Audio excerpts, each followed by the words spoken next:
গরমকালে দুপুরবেলা শেষ পাতে এই অম্বল থাকলে খেতে খুবই ভালো লাগে আর শরীরও ঠান্ডা থাকে। তার জন্য কাঁচা আম তো লাগছেই।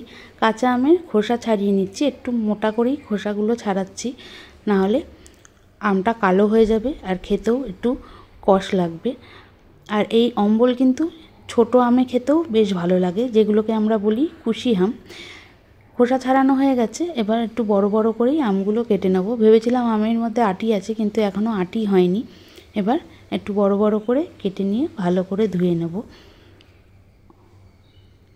সব আমগুলো কাটা হয়ে গেছে। এবার ভালো করে ধুয়ে কড়াইয়ের মধ্যে 1 চামচ সর্ষের তেল দিয়ে দেবো। অম্বল করতে বেশি তেলের প্রয়োজন হয় না। এবার এর মধ্যে দিয়ে দিলাম 1/2 চামচ কালো সর্ষে। সর্ষেটা ফুটছে বলে সামান্য পরিমাণ লবণ দিয়ে দিলাম আর একটা ছোট্ট শুকনো লঙ্কা দিয়ে দিলাম। দিয়ে ফোড়নটা কিছুক্ষণ মতো ভেজে নিচ্ছি। তারপর দিয়ে দেবো কেটে রাখা আমগুলো দিয়ে মিডিয়াম আঁচে 3 থেকে 4 মিনিট মতো ভেজে নিচ্ছি। যদি কারোর বাড়িতে ছোট আম মানে কুশি আম থাকে এখনও পর্যন্ত, তাহলে সেই কুশি আম দিয়ে করলে বেশি স্বাদ হয়। কিছুক্ষণ ভাজার পর দিয়ে দিলাম বেশ অনেকটাই জল, কারণ অম্বলটা একদম পাতলা ঝোল হয়। আর এই অম্বল কিন্তু খুব একটা মিষ্টি হয় না, একটু টক ভাব থাকেই, কারণ শরীর ঠান্ডা করার জন্য গরমকালে এই অম্বল খাওয়া হয়। এবার এর মধ্যে দিয়ে দিলাম সামান্য পরিমাণ লবণটা দিয়ে খুব ভালো করে মিশিয়ে ভালো করে ফুটিয়ে নিচ্ছি। আস্তে আস্তে ফুটতে শুরু করে দিয়েছে। কিছুক্ষণ মতো নাড়াচাড়া করে ঢাকনা দিয়ে ঢেকে 3 থেকে 4 মিনিট মতো রান্না করব। আম তাড়াতাড়ি সিদ্ধ হয়ে যাবে। প্রায় 3 মিনিট পর ঢাকনাটা তুলে নিলাম। আমগুলো খুব ভালো করে সিদ্ধ হয়ে গেছে। এবার এর মধ্যে দিয়ে দেবো স্বাদ অনুযায়ী চিনি।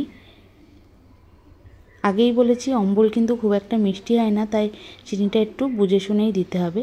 চিনি দিয়ে আবারও বেশ খানিকক্ষণ মতো নাড়াচাড়া করে নিচ্ছি। আর একটু জলের পরিমাণটা বেশি দেওয়ার চেষ্টা করবেন, কারণ এই ঝোলটা খেতেই কিন্তু বেশি ভালো লাগে। আস্তে আস্তে ফুটতে শুরু করে দিয়েছে। এবার আমি নামিয়ে ফেলবো। সামান্য পরিমাণ লবণ দেব। লবণটা আগে দিইনি, কারণ সর্ষে ফোটার সময় সামান্য পরিমাণ লবণ দিয়েছিলাম। এবার সামান্য পরিমাণ লবণ দিয়ে কিছুক্ষণ মিশিয়ে আমি গ্যাস বন্ধ করে দেবো। লবণ দেওয়ার পর ভালো করে মিশিয়ে নিলাম।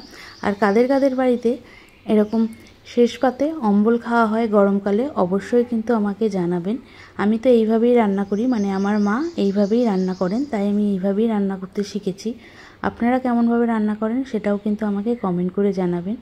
গ্যাস বন্ধ করে দিলাম। এবার আমি একটা বড় বাটিতে ঢেলে নিচ্ছি।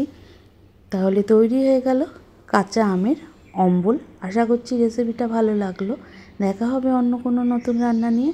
ততক্ষণ ভালো থাকুন, সুস্থ থাকুন, দেখতে থাকুন আরও নতুন নতুন অনেক রান্না।